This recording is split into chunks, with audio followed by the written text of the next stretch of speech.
Saka masih tertegun. Kenapa wajah gadis liar itu ia lihat di wajah polos Kanaya juniornya. Dia sudah merasa masa bodoh sekarang. Siang ini dia melanjutkan seleksi anggota BEM yang baru. Sedangkan Kanaya dan Dea memilih untuk pulang ke rumah masing-masing karena tidak jadi mendaftar sebagai kandidat anggota BEM. Sampai di rumah, Kanaya tidak mendapati Abbas ataupun Bimo.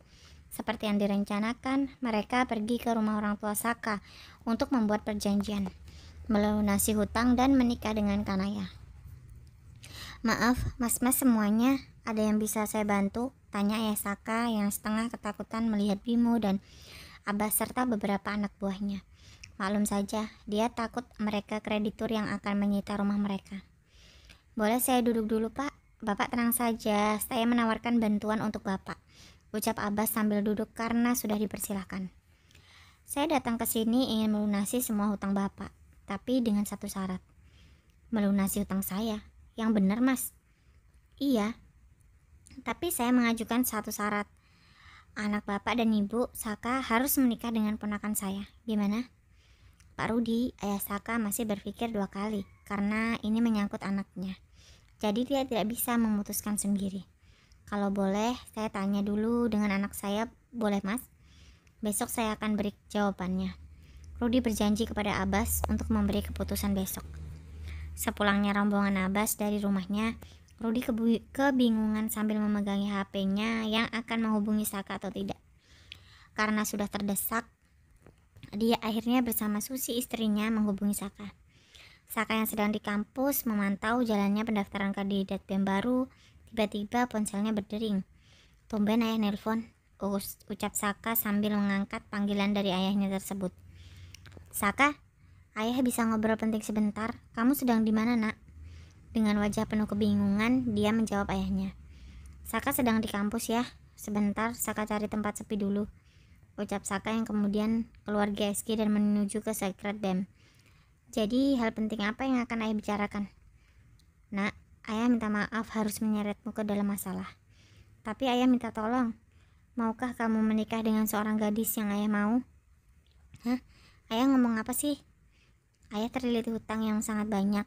Tapi ada seorang yang mau membantu ayah. Dengan syarat kamu harus menikah dengan keponakannya. Tolong Saka bantu ayah." Rudi memohon kepada Saka dengan sangat putus asa. Saka tak langsung menjawab.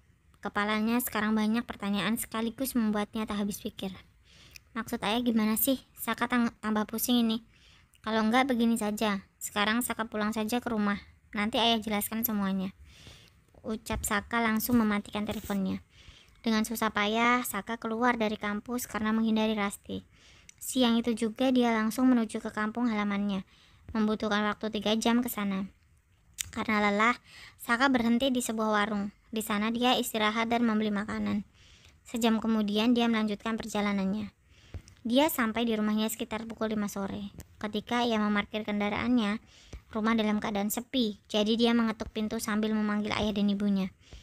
Nak Saka pulang ya?" sapa ibu-ibu tetangganya. Iya Bu." Saka mendekat dan menyalami tetangganya itu.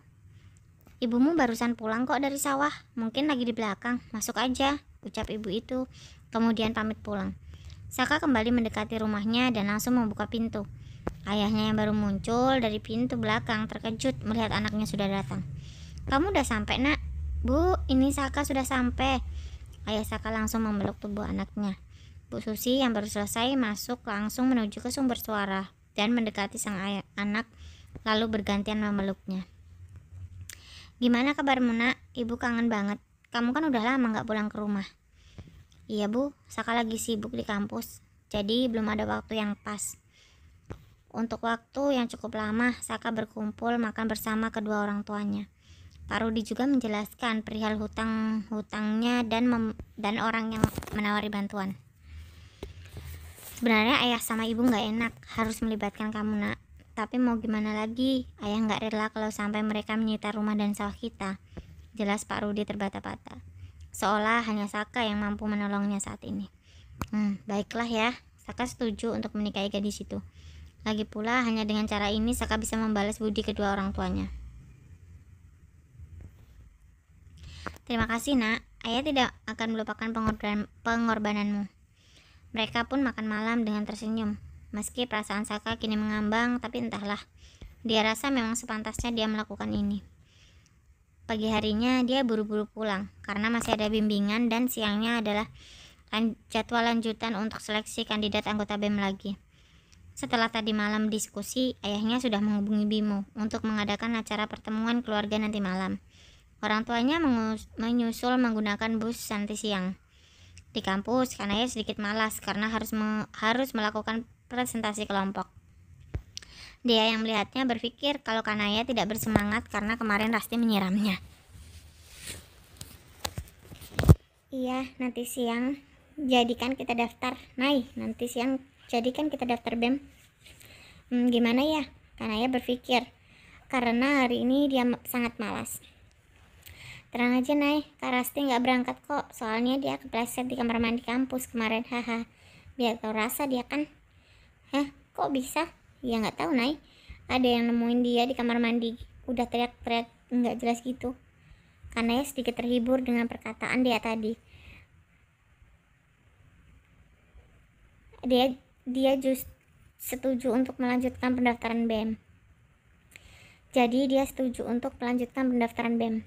Setelah menuju GSG, dia bersama dia memutuskan untuk makan siang dulu di kafe depan.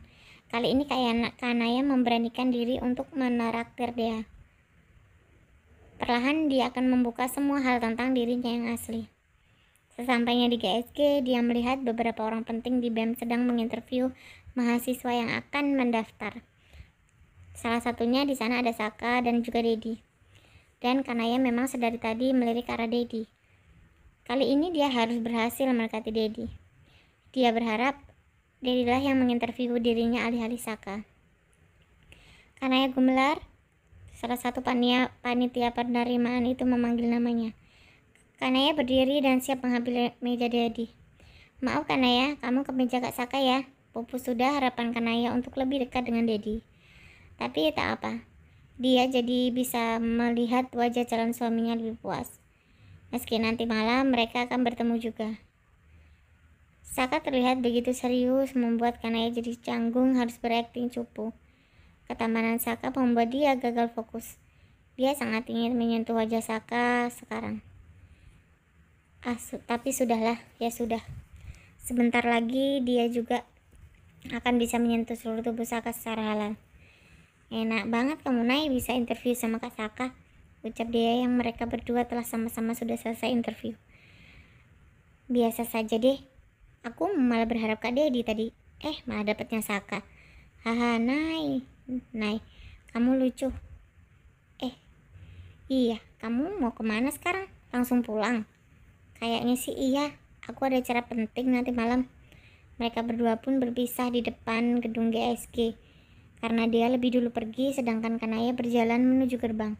Karena Bimo sudah siap menjemputnya di sana. Akhirnya, malam yang ditunggu-tunggu pun sudah tiba. Orang tua Saka dan juga Saka sudah sampai di rumah Kanaya. Sedangkan Kanaya masih berdandan di kamarnya. Naya, itu Saka dan orang tuanya sudah datang loh, ucap Bimo yang membuka setengah pintu kamarnya. Iya Om, sebentar lagi sudah selesai, ucap Kanaya sumringah. Perfect Kanaya. Saka, bersiaplah kamu akan terkejut, batin Kanaya dan berlenggang menuju ke lantai bawah. Wah Saka, calon istrimu cantik sekali nak, ucap ibu Saka yang melihat Kanaya menuruni tangga menuju mereka.